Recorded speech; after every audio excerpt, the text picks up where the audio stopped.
What's up, everyone, and welcome back to the Chargers franchise in Madden 17. And this is going to be a scouting update. And I actually have an announcement to go with this as well. So in the description, you will find a link, and that link will take you to a spreadsheet with every prospect in this draft and their top 3 attributes, as well as their player type and height, weight. In most cases, I'm still working on finishing this document. Right now, it is offline. You will have to download it and open it with Excel, but within the next couple days, maybe even by the time this video is up, that link will be replaced with a Google Docs version where you can view it online, and it will be updated every time something changes. Right now, it is currently just by position, but I will be working on also making a big board of all of the players in this draft in order within the next few days.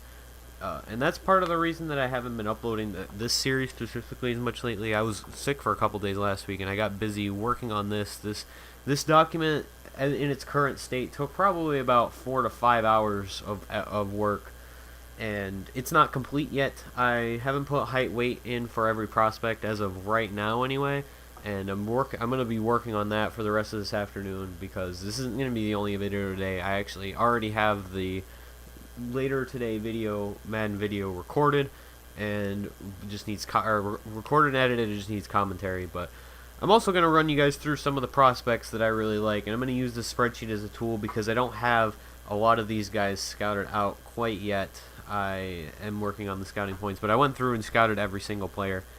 It took a long time because you only get 200 scouting points, so I had to back out and then come back quite a few times. But anyway, we will talk about some of these prospects that I particularly like. We'll go by position. Now, quarterback is a really thin class this year. The top prospect is this Roman Blackman guy, and I should mention I color-coded the sheet, so when we get to a couple other positions, I'll show you what I mean, like why I color-coded things certain ways. But these quarterbacks aren't very good. There's 4 okay quarterbacks in the first round. This guy Boritger has A throw power, throw accuracy shorts B, and throw and run is B. These 4 are the only quarterback prospects that rate out as anything better than undrafted talent. The rest of these guys have, well, there's undrafted guys I haven't put on here either. Because a lot of these guys have been added like to the draft board since the last time I did this sheet, so it's not fully up to date. I think I did this the first week the scouting was available, and as of right now, I am in week 6. I think. Maybe, I don't know, I think I'm in week 6. But some of this stuff has changed, the order that these guys are in and everything. But I was scouting some running backs, potentially thinking about drafting a power back. Not this early, but you never know if guys are going to fall. There's a couple guys really good at the top. This Bronson Belcher guy I really like. He has B carrying, B plus stiff arm, B plus trucking. Gabriel Van Buren. This guy I really like. Lake Kent Newell, a Columbia power back. He's pretty much what Alfred Morris is now. Great stiff arm and trucking, pretty good carrying. We'll have to see what his speed is. I don't want somebody as slow as Alfred Morris is right now. Fullback, I don't think there's anybody even on the board. Yeah, there were prospects on the board, but I think since they're all, like all these undrafted prospects, I think change. So I'll update that as the season goes on. But wide receiver is actually pretty deep this year. There's a lot of good guys at the top. All of these guys have at least B catching in the first round, except for this Ishmael Stroud guy, who was projected to be the #1 pick. I don't know if that's still the case, but everybody else has at least like B to B plus catching, good spec catch, good catch in traffic. These are all good receivers. If we were looking for a receiver, this would be the year to draft one in the first round. And then this Richie Janis guy, 6'4", 222, and he is projected as a first-round talent, but he's not going to go until the second round. So he might be a guy that we look into if we're just going purely for talent. He has A- spec catch, B plus catch in traffic, and B catching. And for 6'4", spec catch is pretty good because you can throw a lot of jump balls. And if you have spec catch, you're more likely to make like an aggressive catch or a possession catch or a one-handed catch. So that's just a couple guys I was looking at there. I'm not really thinking about going receiver, but if you look at the draft board, if we plan on being a good team, we're not going to get a lot of these guys at the top of the draft that I really like. Like, I'll talk about a few of these guys later on, but I really like this Aaron Buck guy. He's a linebacker with good block, shed, tackle, and zone, which are 3 of my favorite traits for linebackers. Gilbert Goodwell is another guy I was looking at because we need another linebacker, I think. And our top 3 needs, I think, right now are linebacker, corner, and offensive line, because Josh Sitton and Matt Slauson are aging. They're declining. and we're going to need replacements because they both have expiring contracts after next season. And I want a year to kind of develop a guy, like a guy at either spot. We can retain one, but probably not both, because other guys are going to get expensive soon. Who's a few more guys I really liked? I really liked a lot of these linebackers. I was looking at Joe Myers. He's a defensive tackle. I'll talk about him later. But I was looking at like corner, offensive line, and linebacker late. And this is, I'd say, roughly in this area is where we're going to pick around this. Dante Hillis guy is really good. He has really good ratings again. I'll talk about him later when I go over left ends. But he'd probably be a defensive tackle for us, which is why I'm a little hesitant about drafting him, is because we already have enough good defensive tackles for our system right now. What we really need is more edge rushers for depth, and well, we need defensive tackles for depth too, but I wouldn't draft that in the first round for depth.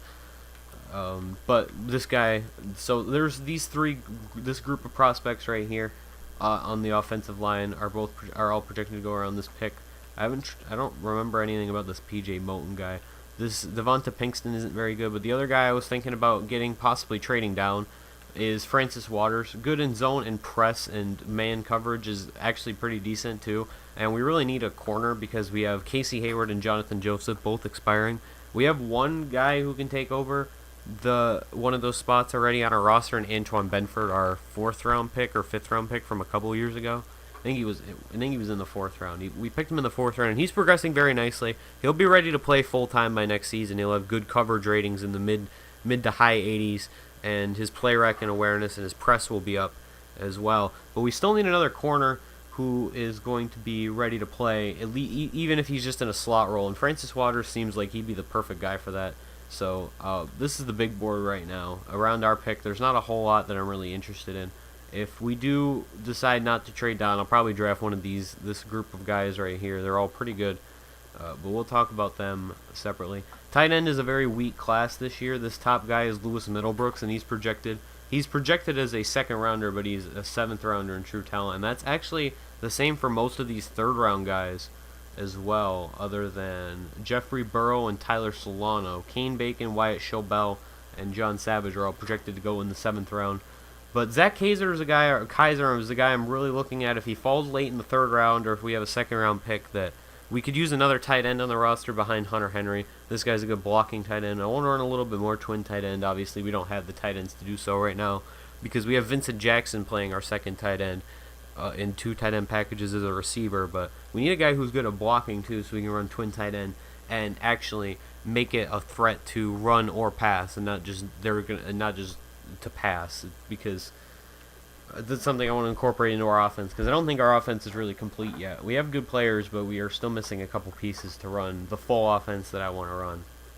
But we're building something. We're obviously a very good team. It's not affecting us right now. But Wyatt Schobel is another guy I was looking at, just because if he falls in the draft, he's a good catching. He has good catching and catching traffic, and he has C run blocking, which for a tight end is not terrible.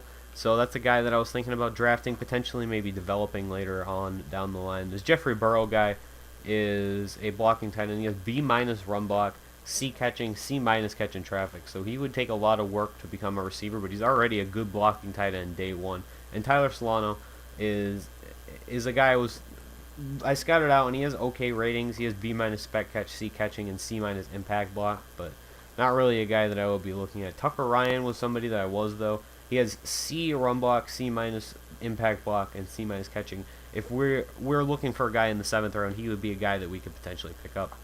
We'll talk about the tackles. The tackle class in this draft is very weak. This Keshawn Mason guy's pretty good, but he's the top left tackle, and all his ratings are in the low 80s. So this isn't a very strong tackle class, and you'll see right tackle's actually even worse. Dillard Terrain is a guy who has B- impact block, C+ run block, C+ pass block. So if he's available at the spot that we're at later on in the draft, then maybe, but not a guy I would take in the 1st round. Chase Goldman was really good. He has B impact block for a 5th round pick. That's really good. He has C stats in his other 2 categories, but if he has a good combine, like if he has a lot of bench reps, like he might be a guy that's worth taking a flyer on late in the draft. This guy's got B pass block. Let's see, Donnie Mobley, B- impact block, C+ run block, and C+ pass block. He's pretty much just the same as that Dillard Terrain guy at the top of the draft, but this guy's a 7th round prospect. So if he has good, again, if he has good strength, we can potentially take him. And this guy's got good run block and good impact block. So a few guys that we're keeping our eyes on, they've added more left tackles too to this draft class. So left guard is the position that I think is the strongest out of all the offensive line positions. AJ Roth, B impact block, B minus run block, C plus pass block.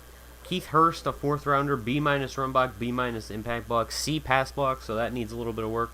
But this guy, Brandon Betts, I really like and I really want to take in the 3rd or 4th round of this draft. I think he can be really good for immediately almost, and he can be groomed into a left or right guard, probably more likely a left guard down the line for us. He has B impact block, B minus pass block, and C plus run block. He already is off to a really good start. He's just as good as this AJ Roth if you flip those 2 ratings, and we wouldn't have to take him until later on in the draft. Now obviously strength does play a factor in my decision, because I think that's, other than the blocking ratings, the most important rating for an offensive lineman.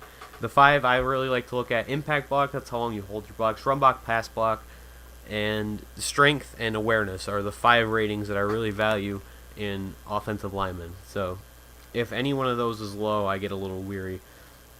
This Elijah Lucas guy, B minus pass block, P minus run block, but he has a C impact block. So if he's there and we don't think there's a better guy on the board at that point in the draft, where we'll be drafting more for value than anything else, then I definitely think that he would be worth taking a look at. And they had a guy, Terrell Bernardo, who's a left guard, but he is no longer in this draft class. And I don't know why, because the other undrafted guys I have scouted are all, well actually no, not all of them are still here. Jordan Ryans and Taylor Springs are still here, but everyone else, it looks like, disappeared. And I'm going to update this obviously, but this is just my rough scouting spreadsheet, so that I'm going off of right now.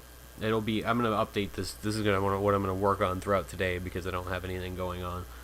So center is probably actually I said left guard was the strongest, but I think center is the strongest, because I have my spreadsheet open right now, and I have a lot of guys who are listed as green for their first attribute and second attribute, but a lot of guys who are very specialized. So like this guy's got good pass block, B minus, but then run block, impact are both C plus. This Tanner Stratton guy I think is the strongest of all of the centers. He has maybe him or Steven Wagner, a guy I'll talk about in a minute, who's a 4th rounder. But this guy's B run block, B minus pass block, C plus impact.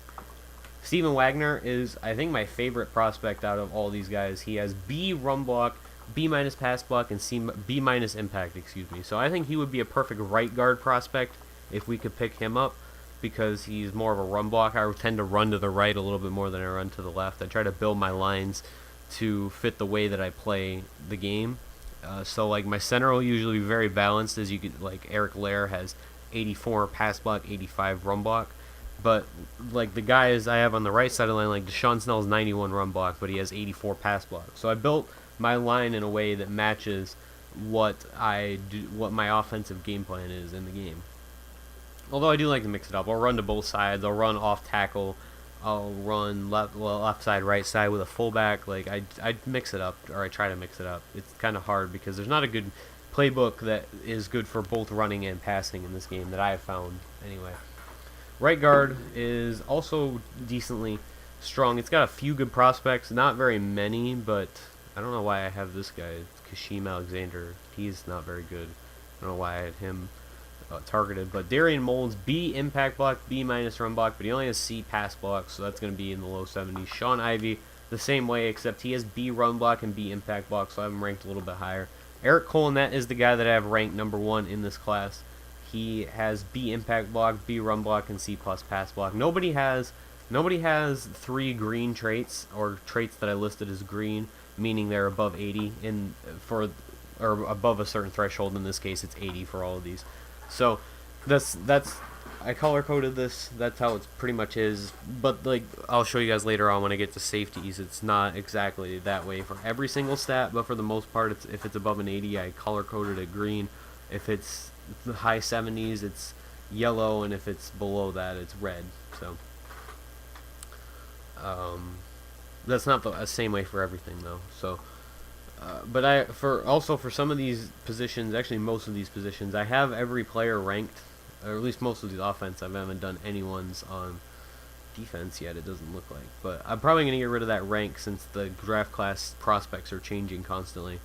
So we'll move on to tackle. This is the worst. This is the worst group out of all of them. Elijah Gibson is probably my favorite. Well, no, this Barry Cottrell guy, he has B- run block and B- impact block, C pass block. But this Gibson guy is probably actually better than him because he has B- impact block, C+ run block, and C+ pass block. So not as good as Cottrell in terms of his top traits, but he has a stronger third trait than he does. I'm going to move on because that position is terrible. This guy is really good, and he's a guy I would have thought about drafting if we didn't get Russell Newkirk last year, and he wasn't such a good player already. But he has B tackling, B power move, and B block shed, so he'd be a very solid, very balanced pass rush and run stopping defensive tackle for our 4-3 system. The rest of these top guys aren't very good. Brian Askew is the guy I really like. He has B tackle, B- block shed, and C+ hit power, so he'd be a run stopper. He might fit into our system. I don't really know yet. It would depend on what his strength is, because I think that the strength matters quite a bit too. And not that it's that important for me personally, but it does matter in terms of defensive linemen. These guys are ranked 4th rounders, but they're 6th rounders. They're guys I'm keeping my eye on just in case they're available later on. This Morin Kola guy, he is a 3rd round projected talent. He has B tackle, B hit power, and B- block shedding, so he'd be a good run stopper potentially.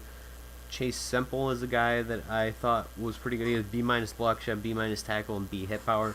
A guy we could potentially get later on if he's still available. And I think for this one, I said no. Okay, block shed B- is still green because it's still pretty good for a drafted rookie anyway.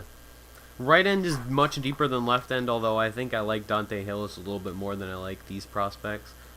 But Antoine Lacey is the top guy. He's actually projected to be one of the 5 best players.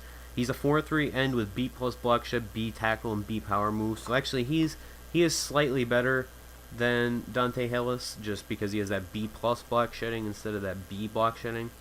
Trey Bonham is also really good. B+ power moves, B pursuit, B hit power, but I really need to know much more about him. He looks like just a pure pass rusher, but I'd like to see more stats about him. And then this Dex Pathon guy is B+ block shedding, B power move, and B+ hit power. I don't really care so much about hit power for defensive linemen, but I'm really more about tackling and pass rushing and block shedding. I think those are my 3 most important traits. If you have a good pass rush move, if you have good block shedding and good tackling for a defensive lineman. And it can vary based on your position on the defensive line. So there's a couple other guys here. Jonte Roundtree I skipped over. He's B tackle, B power move, B block shed. He could be a good value if he's available where we are. Again, I'm not looking to draft a defensive tackle, but if there's nobody left on the board, then I'll definitely look at some. Well, he played defensive tackle for us. He's obviously listed as a D end, but I'm trying to see if there's anybody else I had targeted. Bernard Adkins has this guy's B power move and B pursuit, so he could potentially be a good depth pass rusher for us if we think that there's nobody left on the board that we really like. Defensive tackle is probably the weakest position along the defensive line, other than outside linebackers because they're listed as a separate thing.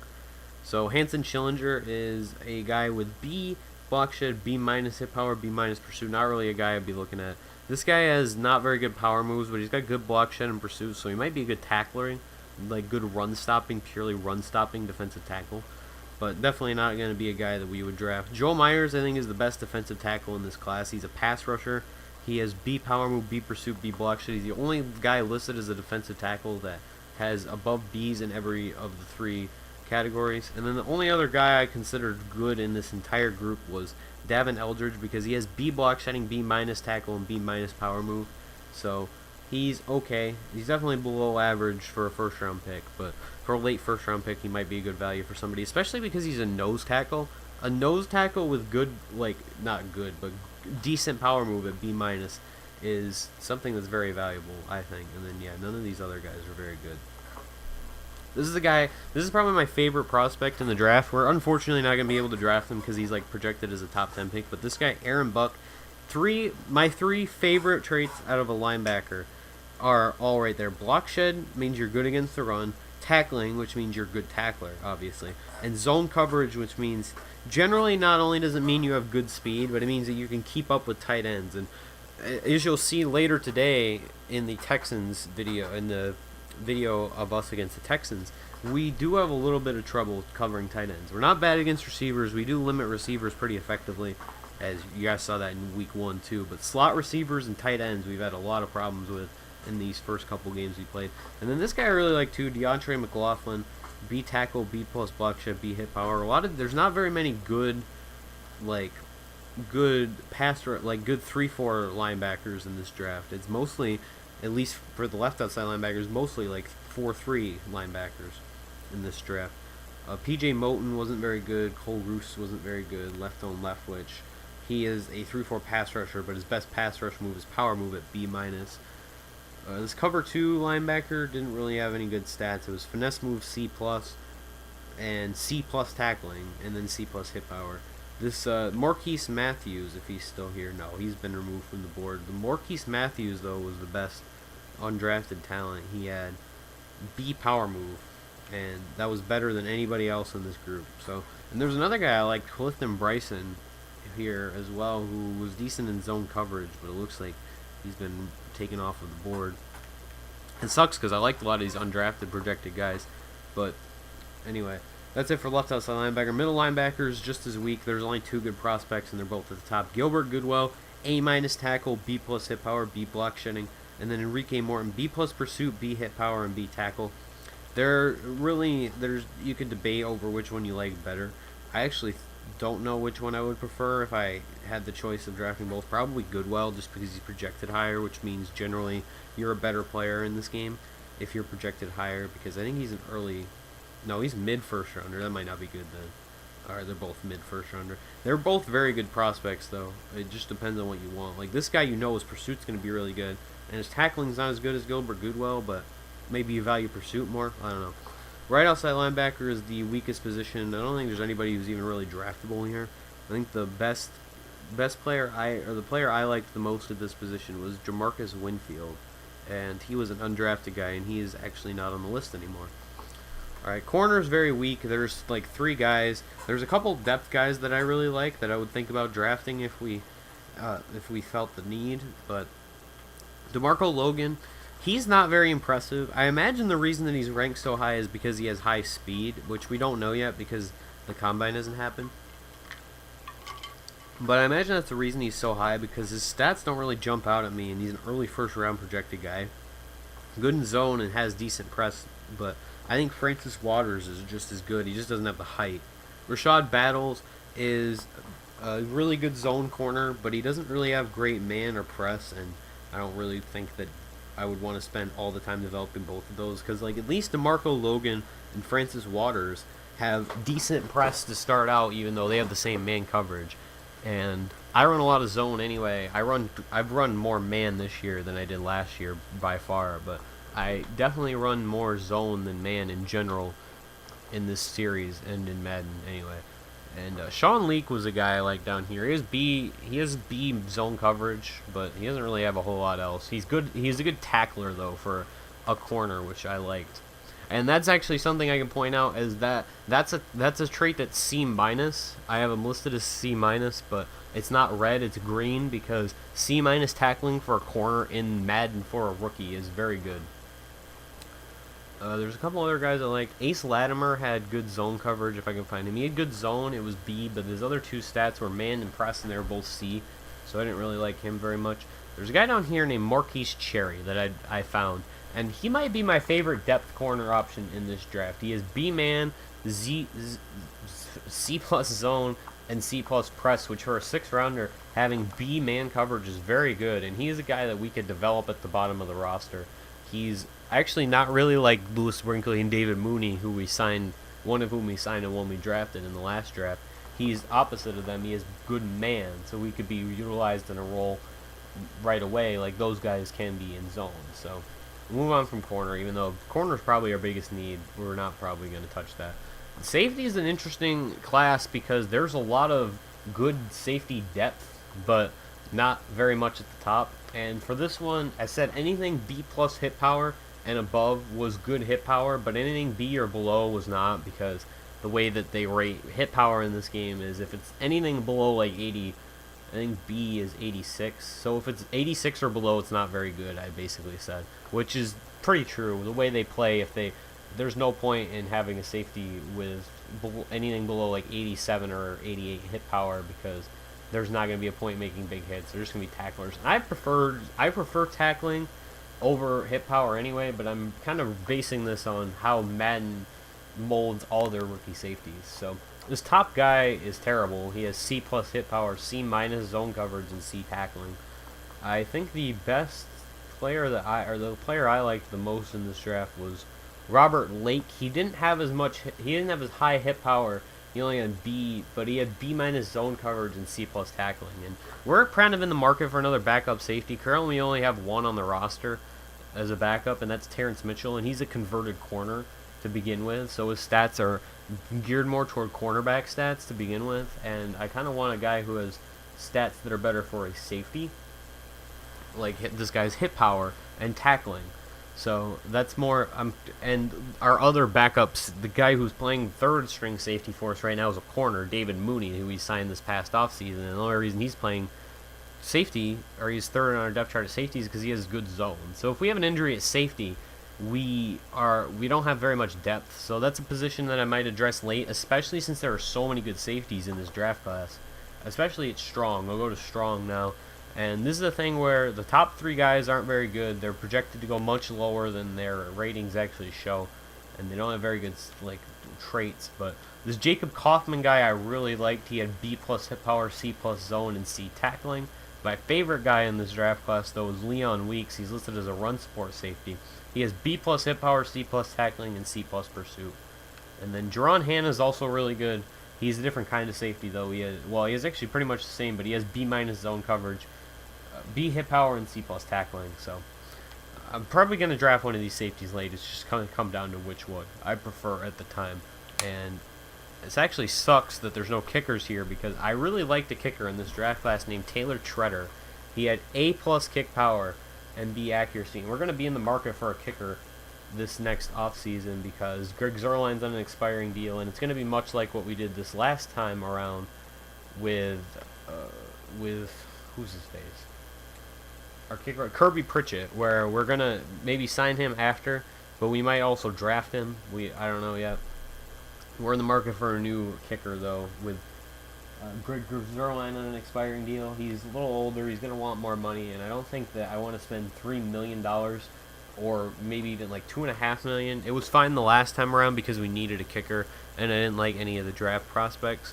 But now I think we can go a little bit cheaper, especially with all of the contracts we're going to have coming up for our young players. Like that first draft class from the season, we're already in the second year of those guys, so they're 2 years away from needing deals, and there's like 5 people out of that group that I want to keep, and I think I drafted like 8 guys.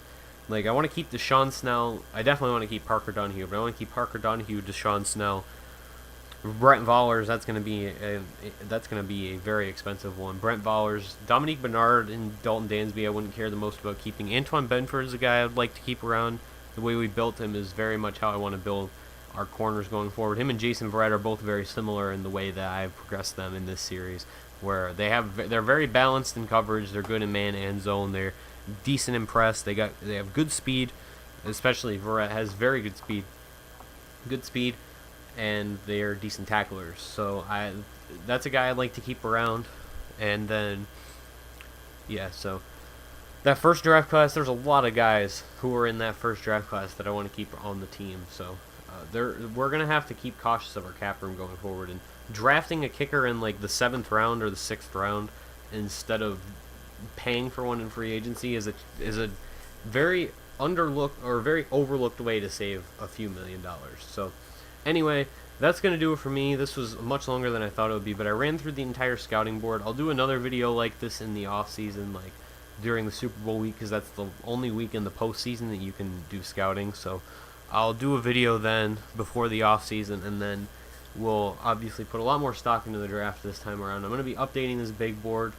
I'm going to try and update it every time I advance, which means it might not be updated every week that this franchise is advanced, but every time I advance, like to play a game, because I don't advance multiple weeks at a time, but sometimes I'll sim like like I'll sim a game that we play, because you guys have seen this series before. You should know by now.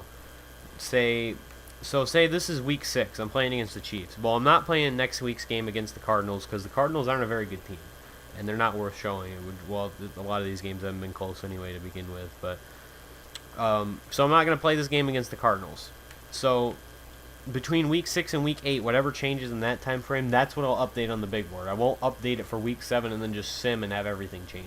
So that's what I'm kind of saying. So anyway, that is going to do it for me. Thank you guys for watching. Hope you enjoyed. Stay tuned for more Chargers franchise, and look down below and you'll find the scouting spreadsheet.